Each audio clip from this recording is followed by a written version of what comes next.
ভালো লাগবে। চলুন সরাসরি চলে যাই ডক্টর আলিফের কাছে। থ্যাংক ইউ রাসেল ভাই। আপনি তো রাসেল ভাই ঘটনাটা শুনেন নাই? আচ্ছা, এটা কি থার্ড নাম্বারটা? সেকেন্ডটা। আচ্ছা, সেকেন্ডটা খুব ছোট্ট করে শুনেছি, মানে শুধুমাত্র জানি যে কি হবে। 2 লাইন। তো যে ঘটনাটা শেয়ার করবো সেটা হচ্ছে তাসদিক ইসলাম নামে এক ভাই আমার কাছে শেয়ার করেছেন। এটা হচ্ছে ওনার অফিসের সিকিউরিটি গার্ডের ছেলের ঘটনা। আচ্ছা, তো উনি আমাকে আগেই বলেছিল যে আলিফ ভাই, আমি কিন্তু আপনার জন্য খুব ডিফারেন্ট স্টোরি কালেক্ট করার চেষ্টা করছি। তো উনি ওনার সিকিউরিটি গার্ডের ছেলের কাছ থেকে ছেলের ঘটনাটা কালেক্ট করেন। আজকে থেকে 15 বছর আগের ঘটনা। ওকে। তো ওই সিকিউরিটি গার্ডের ছেলেটা আর কি, ওনাদের গ্রামের বাড়ি হচ্ছে সীতাকুণ্ড জেলায় আপনার একটা জায়গা আছে ভাটেরখিল গ্রাম, এবং নামার বাজার নামে একটা বাজার আছে, সেখান থেকে তাদের গ্রামের বাড়ি হচ্ছে ভাটেরখিল, সীতাকুণ্ড থানাতে পড়েছে আর কি। তো উনি মানে ওই ভাইয়াটা আর কি একটা গার্মেন্টসে চাকরি করতো চিটগং শহরে একটা গার্মেন্টসে চাকরি করতো। তো উনি থাকতোই শহরে, আর ওনার বাবা মানে ফ্যামিলি সবাই থাকতো হচ্ছে গ্রাম সাইডে। তো এমন সময় ওনাকে রাজি করানো হয় যে, মানে ওনাকে বিয়ের ব্যাপারে রাজি করানো হয় যে তোমাকে বিয়ে দিব এই সেই। আর আজ থেকে 15 বছর আগে ওনাদের মানে মোবাইল ছিল, কিন্তু ওনাদের এলাকায় কয়জনের সাথে কাছে মোবাইল তখন দাম অনেক বেশি ছিল, সেই জন্য মোবাইল এতটা ছিল না সাথে। তো কন্ট্যাক্ট করে ওনাকে অনেক কনভিন্স করার ট্রাই করা হয় যে একটা মেয়ে দেখানো, তুমি আসো, এবার ছুটি হচ্ছে তোমাকে কয়েকদিনের মধ্যে। ওই কোনো কিছু একটা ছুটি ছিল 5-7 দিনের। তো উনি অনেকদিন যাবত যেহেতু সীতাকুণ্ডে আসা হয় না, সেজন্য তিনি এরকমভাবে একটা প্ল্যান করে, ঠিক আছে আমি তোমাদের কোথায় মেয়ে দেখবো, এবং যথারীতি উনি চিটং থেকে সীতাকুণ্ড আসেন আর কি বাস দিয়ে। সেদিন নামতে নামতে রাতে 1টা বেজে যায়। ঘটনা সেদিনের রাতেরই। তো বাস থেকে নামার পর উনি ওই নামার বাজারে ওয়েট করছে। তো ওনার ভাষায় আমি একটু বলি যে আমি ওয়েট করছিলাম, ওয়েট করতে করতে রাত 1টার বেশি বেজে যায়। ঘড়িতে দেখি রাত 1টার বেশি বাজে, এবং চারিপাশটা তেমন অন্ধকার না, কিছু আলো আছে। উপর আকাশের পূর্ণিমা মানে কমপ্লিট চাঁদের আলো সব কিছু ক্লিয়ার দেখা যাচ্ছে। তো নামার বাজার থেকে আমার বাড়ি হচ্ছে অ্যাটলিস্ট 3 থেকে 4 কিলোমিটার দূরে। আর যেহেতু আমি একটা বিয়ের প্ল্যানিংয়েও আছে, তো আমার ব্যাগ ট্যাগ লাগেজ শপিং করা, এই ব্যাগটাও এত ভারী ছিল যে আমি হেঁটে আমার বাড়ি যেতে পারবো না, আর এটাকে টানাও একটা ব্যাপার মানে মুশকিল। আর ওই মুহূর্তে ওই জায়গাতে কোনো ধরনের সিএনজি বা রিক্সা কিছুই ছিল না। এবং নর্মালি ওই জায়গায় আমি যখন নামি তখন কখনো পাওয়া যায়, কিন্তু আজ আমি কেন জানি কিছুই দেখছি না। একটা পর্যায়ে দূর থেকে একটা মানে নিচে হারিকেন টাইপের একটা ভ্যান।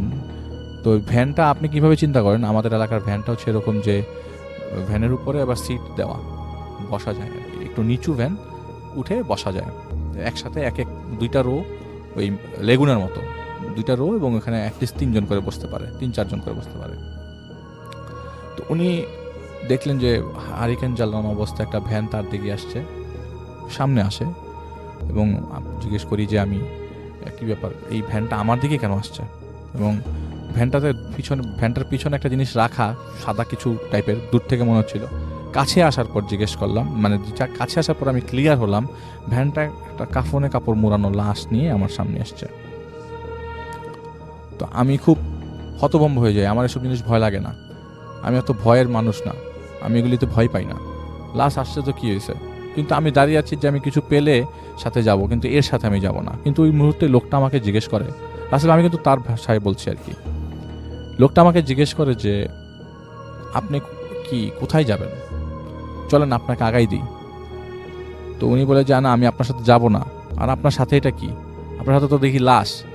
বলে যে ভয় পায়েন না, এটা কোনো কিছু না, আপনি ওঠেন না, আপনি কোথায় যাবেন, আমিও তো একা, আপনাকে নামাই দিব, ভাড়া যা আসে তাই দিন, আপনি কই যাবেন বলেন তো? বলে যে আমি ভাটেরখিল যাব। বলে যে ভাটেরখিল তো আমিও যেতেছি, চলেন আপনাকে আমি নিয়ে যাব। তো উনি অনেক কিছু চিন্তা করলো যে এই ব্যাগ নিয়ে যাওয়া সম্ভব না। তো উনি কী করলো, ভ্যানের মধ্যে উঠে দেখলো যে লাশের পাশে একটা ব্যাগ রাখা, মানে কারো ব্যাগ মনে হচ্ছে যে মানে কেউ একটা ব্যাগ নিয়ে রেখে গেছে লাশের সাথে। তো উনি কী করলেন, সাথে মানে ভ্যানে ওঠার পরে ওনার লাগেজও উঠানোর পরে বলে চলেন। তো চলতে একটা পর্যায়ে ওই গ্রামটা, ওই ভাটেরখিল গ্রামটা, এখানে মানুষজন তার পরিচিত, এলাকার লোকজন তার পরিচিত, এবং ইভেন কি যে ভ্যানওয়ালাও তার পরিচিত। এই ভ্যানওয়ালাটা তার কাছে সে আগে কখনো দেখেন নাই। তো ওই ভ্যানে উঠে যায় এবং ভ্যান দিয়ে রওনা দিয়ে দেয়। তো তাদের বাড়িতে যেতে 2টা রাস্তা পড়ে, একটা হচ্ছে ভালো রাস্তা, একটা একটু ভাঙা রাস্তা, ওইটা ভুইয়া রাস্তা বলে। তো ভালো রাস্তা দিয়ে যাবে এরকম কিছু বলার আগেই তিনি মানে চলন্ত অবস্থায় ওই আপনার যে চালকটা তাকে জিজ্ঞেস করলো যে কি ব্যাপার, তো এই লাশ কোথার থেকে পাইলা? ওই যে এই লাশটা আমাকে থানার থেকে দিছে। লাশের সাথে ব্যাগ দেখতেছেন না, এই ব্যাগের মধ্যে লাশের পরিচয়, অ্যাড্রেস, ঠিকানা আছে, আমি এটা পৌঁছাই দিব। বলে যে কোথায় পৌঁছায় দিবা? বলে যে আপনাদের এলাকায় যাবে, আপনি টেনশন করেন না, আপনি চলেন, আপনি ভয়টাই পায়েন না। বলে ভয় পাওয়ার কোনো বিষয় না, কিন্তু কথা হইতেছে একটা লাশের সাথে যাইতেছি, আমার তো মানে এরকম অভিজ্ঞতা আগে কখনো হয় নাই। তো উনি আসলে ভয় কাটানোর জন্য এবং কোনো কিছু যাতে তাকে অ্যাটাক না করে এই জন্যই সে কনভারসেশন চালিয়ে যাচ্ছিল ওই ভ্যানওয়ালার সাথে। তো কনভারসেশন চালানো অবস্থায় ভ্যানওয়ালা যে কখন ভুইয়ার ওই রোডটা দিয়ে ঢুকে গেছে উনি জানেন না। ওই রোডের এক পাশ হচ্ছে খাল, মানে ক্যানেলের মতো, আরেক পাশ হচ্ছে বাঁশঝাড় টাইপের অনেক গাছগাছালি, এবং ওই পাশ থেকে কাউকে দেখাও যায় না। কেউ যদি হেঁটেও যায় ওই মানে দিনের আলোতেই ঠিক মতো দেখা যায় না, রাতের বেলা তো আরো অন্ধকার। উনি চলতে চলতে এক পর্যায়ে দেখলো যে ভ্যানওয়ালা তো কোনো কথাবার্তা বলছে না, তো এরকম অবস্থায় ভ্যানওয়ালার সাথে কথা বলা দরকার। আর লাশটা পাশে, আপনি যদি একটা ভ্যানের পাশে আপনার সাথে লাশ থাকে রাত্রে 1টার দিকে, আপনি কি চিন্তা করবেন? ওনার সাহসের অবস্থা বোঝেন, উনি কতটা সাহস নিয়ে ভ্যানে ওঠে। তো এক পর্যায়ে উনি দেখেন যে ওনার ভ্যানের সামনে দিয়ে একটা বোরকা পরা মহিলা হেঁটে যায়। তো এ তো রাতের বেলা বোরকা পরা মহিলা ক্লিয়ারলি রাস্তা ক্রস করে গেল। প্রথমে উনি তেমন একটা আমলে নেন না যে রাত্রেবেলা হয়তো কেউ যেতে পারে। তো কথা বলতে বলতে এক পর্যায়ে জিজ্ঞেস করে যে কাহিনী কি? বলে যে সীতাকুণ্ড থানা থেকে লাশটা দিছিল আমাকে, এটা এখন পৌঁছাই দিব। এখন কথা হচ্ছে যে আপনি ওই আশেপাশে যা দেখতেছেন তা কিছু মানে ধরে নিয়েন না। হঠাৎ করে এটা বলতে আরেকটা মহিলা তার সামনে দিয়ে ক্রস করলো, এবং তিনি দেখলেন যে মহিলাটা ক্রস করে উনি যখন পিছনে তাকালো যে মহিলাটা পিছনে রাস্তা দিয়ে হেঁটে চলে যাচ্ছে। এর মাঝখানে তারা কিন্তু ভুইয়া রোডে ঢুকেছে। বলে রাখি যে এলাকার লোকজনরা এই ভুইয়া রোডে তেমন একটা রাত্রেবেলা কেউ প্রবেশ করে না, কারণ ওইখানে অনেক উল্টাপাল্টা ঘটনার বিবরণ আছে অনেকের কাছে। তো উনি এই যে রাস্তাতে ঢুকে গেছে উনি বোঝেন নাই। তো উনি কথা বলতেছে একটা পর্যায়ে দেখে যে আরেকটা মহিলা, আর 3 নম্বর মহিলা রাস্তা ক্রস করে। তখন এই আপনি কি কিছু দেখলেন, খেয়াল করছেন? বলে যে আমি কিন্তু আপনাকে আগেই বলছি যে আপনি যাই দেখতেছেন এগুলি ওভারলুক করে যান, এগুলো কিছু খেয়াল করেন না, যাই দেখেন। আরেকটু সামনে আগানোর পরে এরকম করে কয়েকবার তাদের সামনে দিয়ে এরকম মহিলা, একটা বোরকা পরা মহিলা, একজন মহিলা বারবার ক্রস করে যাচ্ছে।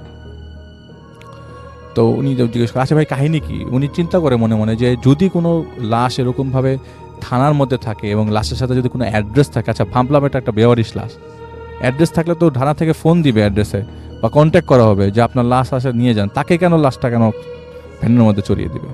তাকে সে কে? তো ওনাকে জিজ্ঞেস করলাম আপনি কি থানার কেউ নাকি? বলে না আমি থানার কেউ না। বলে তাহলে লাশটা নিয়ে আপনি কোথায় যাচ্ছেন?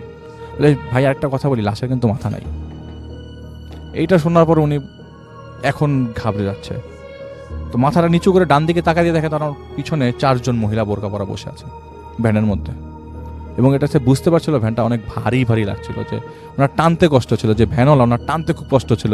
আপনি রিক্সাতেও চললে বুঝতে পারবেন যে রিক্সাওয়ালা আপনাকে নিয়ে কত স্মুথ যাচ্ছে বা আপনার সাথে কেউ থাকলে তার টানতে কত কষ্ট হচ্ছে। ভ্যানওয়ালা টানতে খুব কষ্ট ছিল। হঠাৎ করে তার ডান দিকে তাকে পিছিয়ে দেখে 4 জন মহিলা, ওই বোরকাওয়ালা মহিলা 4 জন তার সামনে বসে আছে। উনি আর কিছু চিন্তা করে নাই, আর যাই হোক এখন ওনাকে পালাতে হবে। ভ্যান থেকে এক লাফে ওনার লাগেজ রেখে অনেক দূরে মানে দৌড়ে পালিয়ে যায় এবং সূরা নাস পড়তে পালিয়ে যায়।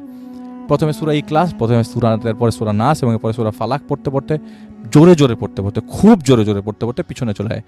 দূর মানে ওনাকে কেউ অ্যাটাক করছে না, উনি দূর থেকে দেখতে পাচ্ছেন যে ওই ভ্যানটা একটু সামনে যে থামে, ওই ভ্যান থেকে ভ্যান চালককে এই 4 জন মহিলা খুব জোর করে টেনে হেঁচড়ে নামায় এবং ওই ভ্যান চালককে ইচ্ছা মতো মারতে থাকে। তো সাহসী যেহেতু বললাম এত লাশ সাথে ভ্যানের মধ্যে চলে আসছে, তার তো অবশ্যই এটা টার্গেট থাকবে যে ভ্যানওয়ালাকে সেভ করবো। যাই হোক উনি দেখছে ভ্যানওয়ালা না কিছু বলছে না, ওদের মারটা খাচ্ছে এবং খুব জোরে মারছে, এবং দূর থেকে ওই যে কাঠ ভাঙার শব্দ যেরকম হয় এরকম দূর থেকে কাঠ ভাঙার শব্দ আসছে। উনি বলে যাই হোক 7 পাঁচ চিন্তা করে উনি সামনে আগায় গেলেন ঠিকই। ওনার আগানো দেখে ওই 4 জন মহিলা ক্ষেতের মাঝখানে নেমে যায়। এখন ওনার মনে হচ্ছে যে উনি যে জায়গায় আছেন সেই জায়গাটা এখন আর পরিচিত মনে হচ্ছে না। এই গ্রাম তার পরিচিত, তিনি গ্রামের ছেলে, কিন্তু এই জায়গাটা তার আর পরিচিত মনে হচ্ছে না। তিনি দেখলেন লাশ পড়ে আছে, তার লাগেজ পড়ে আছে, লাশের সাথে ব্যাগটাও আছে, ওই 4 জন মহিলাও নাই এবং সেই ভ্যানওয়ালাও নাই। সে দৌড়ে আশেপাশে বাড়ি খুঁজতে লাগলেন। অনেক দূরে, অনেক হাঁটলো, অনেক দৌড়াচ্ছে, দৌড়াতে একটা বাড়ির সামনে যায়। একটা আম গাছ দেখে মনে হয় যে ভেতরে বাড়ি আছে। আম গাছটা ক্রস করে ভেতরে বাড়িতে যে দরজা নক করতে থাকে। দীর্ঘক্ষণ নক করার পরে রাত তখন অনেক বাজে, অনেক মানে ফজরের রাক ওয়াক্ত। দরজা নক করার পরে লোকজন আসে। কি ব্যাপার ভাই? এই লোকগুলাকেও সে চেনে না, কারণ ভুইয়া রোড থেকে বের হওয়ার পর তার বাড়ির দিকে যেতে যে রাস্তাটা পড়ে সেই রাস্তার সবাইকে তিনি চেনেন, কিন্তু এই রাত আর পরিচিত কেউ না। জিজ্ঞেস করে, ভাই আমি কোথায় আছি? বলে, এটা তো নোয়াখালী, আপনি এনে কি করেন? বলে যে, ভাই আমি একটা বিপদে পড়েছি, আমাকে একটু থাকার ব্যবস্থা করে দেন। ধপাস করে পড়ে যাওয়ার পরে লোকজনদের মায়া হয় খুব, ওনাকে তারা রাখে, মানে ওনাকে ওনাদের বাসায় আশ্রয় দেয় সেদিন রাতের বেলা, এবং ওনাদেরকে ওই দিন রাতের বেলা তার ঘটনাটা বলে। তো উনি বলে যে, আমি যখন এই ভ্যানের মধ্যে উঠি আমি প্রথমে বুঝতে পারছিলাম না, পরে দেখি যে একের পর এক আমার এই পরিচিত জায়গা, ওই ভ্যানটা চারিপাশে ঘুরছিল, একই রাস্তায় বারবার ঘুরছিল। তো পরবর্তী সময় ওনারা তাকে বাসে উঠিয়ে দেয় এবং তিনি তার দিনের বেলায় তার এলাকায় পৌঁছায়, এবং এলাকায় পৌঁছানোর পর সে তার বাবাদের সাথে, মানে বাবা মার সাথে দেখা করে আর কোনো দেরি করা নেই, সাথে সাথে তিনি খবর নেওয়ার জন্য সীতাকুণ্ড থানায় যায়। থানায় যাওয়ার পর শুরুতেই তো পুলিশের সাথে দেখা করবে, একটা লাশের ব্যাপারে কথা বলবে। উনি কি করে, আশেপাশের লোকজনদেরকে জিজ্ঞেস করে এরকম কি লাশ আগে আসছিল কিনা। তো লোকজন বলে, ভাই আমি তো কিছু বলতে পারবো না, তবে আপনি চাইলে ওই যে লাশটা রাখে আর কি, যে লাশটা রিসিভ করে তার সাথে আপনি দেখা করতে পারেন। তো উনি যায় এবং জিজ্ঞেস করে যে, কি ব্যাপার, এরকম লাশই গতকালকে কোনো লাশ আসছিল? বলে কি, না রে ভাই, গতকালকে তো কোনো লাশ আসে নাই। হ্যাঁ, তবে একটা গলা কাটা লাশ আসছিল, সেটা 4-5 দিন আগে 4 জন মহিলা রিসিভ করে নিয়ে যায়, 4 জন বোরকা পরা মহিলা, এবং তারা তাদের পরিচয় দিয়ে রিসিভ করে আর কি। আমরা তাদেরকে কাছে লাশটা বুঝাই দিই, তারা একটা ভ্যানও নিয়ে আসে সাথে করে। পরবর্তী সময় তিনি গ্রামে চলে আসেন এবং এই জিনিসটা তিনি কাউকে আর শেয়ার করেন না। বলে যে, আমি আজকে খুব ভয় পেয়েছি, আমার সাথে খুব বাজে ঘটনা ঘটছে, কিন্তু পুরো ডিটেলসে কাউকে শেয়ার করে না তিনি। পরবর্তী সময় বিয়ে শাদী হয়, বিয়ে শাদীর পর অনেক পরে একজন হুজুরের সাথে তিনি দেখা করতে যান এই ঘটনার ব্যাপারে জানার জন্য, যে তার লাইফের ঘটনা কি হুজুর বলতে পারবে কিনা।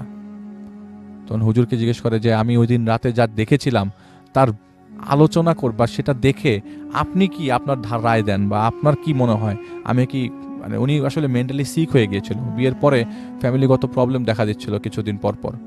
তো উনি এরকম হুজুরকে দেখান যে ওনার লাইফে যে ঘটে গেছিল ঘটনাটা কি ওনার মানে পার্সোনাল জীবনেও এফেক্ট পড়ছে কিনা। পরে হুজুর বলে, আসলে আপনি চিন্তা করেন না, এসব জিনিসগুলো চলে যাবে, আপনি পানিটা খেয়েন। আর আপনাকে আমি একটু ক্লিয়ার করে বলি, আপনি যে ঘটনার আগে ফেস করেছিলেন সেইটা 4 জন জিন, আসলে ওই জিনটা ওই ডেড বডিটা নিয়ে একটা বাজে কাজ করার প্ল্যান করছিল, আর যেই লোকটা ভ্যান চালাচ্ছিল সেটা জিন দ্বারা মানে পজেসড ছিল আর কি, আসর করেছিল জিনরা। পরবর্তী সময় রাসেল ভাই ওই ভ্যানওয়ালাকে কিন্তু উনি এলাকায় পায় এবং ভ্যানওয়ালাকে দেখতে পায়, কিন্তু ভ্যানওয়ালাকে নর্মাল অবস্থায় পায় না, পাগল অবস্থায় পায়। ওনাকে রাস্তায় দেখতে, মানে ওনার এলাকায় কিন্তু ওই ভ্যানওয়ালাকে দেখেছিল, কিন্তু পাগল অবস্থায়। এটা ছিল রাসেল ভাই সেকেন্ড ঘটনা আমার লাইফে ঘটে যায়। আমার কাছে মনে হয় যে প্রথম ঘটনা যেহেতু, সেকেন্ড ঘটনাটা বেশি ইন্টারেস্টিং এবং থার্ডটাও আশা করছি অনেক ইন্টারেস্টিং হবে। তো আমরা যেটা